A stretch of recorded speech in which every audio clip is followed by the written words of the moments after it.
The conviction of economic freedom fighters, EFF, leader Julius Malema on charges of hate speech has plunged South Africa into a period of reflection, polarization, and uncertainty. The ruling, hailed by some as a victory for justice and condemned by others as political persecution, has not only tested the nation's legal framework but also exposed the deep divisions that continue to shape South African society nearly 3 decades into democracy. The case, which centered on remarks Malema made at public gatherings and in online platforms, drew the country's attention for months. Prosecutors argued that his statements were inflammatory, dangerous, and directly violated the Promotion of Equality and Prevention of Unfair Discrimination Act, PEPUDA. Malema's defense, however, maintained that his words represented political speech and should be protected under the constitutional right to freedom of expression. In the end, the court sided with the prosecution, ruling that his words crossed the line into unlawful incitement. Immediate reactions: a nation split. The aftermath of the verdict has been marked by an immediate and sharp divide. Supporters of Malema view the ruling as yet another attempt by the establishment to silence a leader who dares to challenge entrenched systems of power. Outside the courthouse, crowds dressed in the signature red of the EFF chanted slogans and carried banners denouncing the decision. Many vowed to continue the struggle for economic justice, insisting that the ruling would not derail their cause. On the other side, critics of Malema and the EFF praised the decision as overdue. To them, it was a moment of accountability for a leader whose rhetoric has long pushed the boundaries of democratic debate.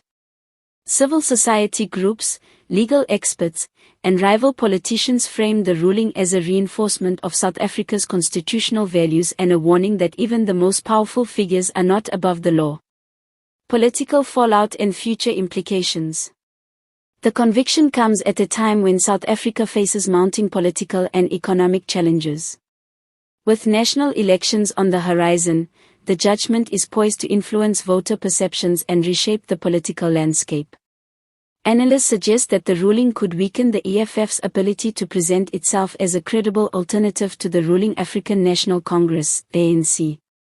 At the same time, Malema's loyal base may rally even more strongly behind him, interpreting his conviction as proof of the systemic resistance he has long claimed to fight against. For the ANC and the Democratic Alliance, DA, the ruling provides an opportunity to position themselves as guardians of stability and the rule of law. Already, statements from these parties have emphasized the importance of respecting the judiciary and rejecting inflammatory rhetoric. However, they too must tread carefully, as any perception of exploiting Malema's legal troubles for political gain could backfire among undecided voters. Perhaps the most profound impact of the ruling lies in the national debate it has reignited over free speech and accountability. South Africa's constitution enshrines freedom of expression, but it also draws clear limits where speech promotes hatred, discrimination, or violence. Malema's case underscores the complexity of these boundaries, particularly when the speaker is a prominent political figure with millions of followers. Some commentators warn that the ruling could set a precedent for limiting political speech, potentially stifling dissent. Others argue that the judgment is a necessary safeguard in a country still grappling with historical wounds and persistent inequality. The challenge for South Africa moving forward will be to ensure that this precedent strengthens democratic values rather than weakening them. International attention and the image of South Africa. The conviction has not only dominated domestic headlines but also drawn international attention. Observers abroad are watching to see how South Africa manages the fallout, interpreting the ruling as a test of its democratic institutions. For some, the verdict demonstrates the strength of South Africa's judiciary in holding powerful figures accountable. For others, it raises concerns about political stability and the potential for unrest. What lies ahead? As appeals are likely and protests continue, the long-term implications of Malema's conviction remain uncertain.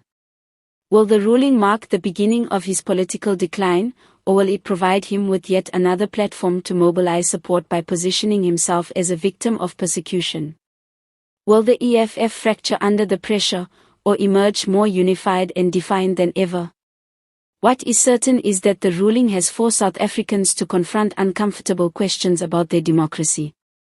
It has highlighted the tensions between freedom and responsibility, between dissent and division, between leadership and accountability. South Africa stands at a crossroads. The nation's response to this moment, whether it deepens divisions or sparks meaningful dialogue about the values it wishes to uphold, will shape not only Julius Malema's future but also the trajectory of its democracy. For now, the country is divided.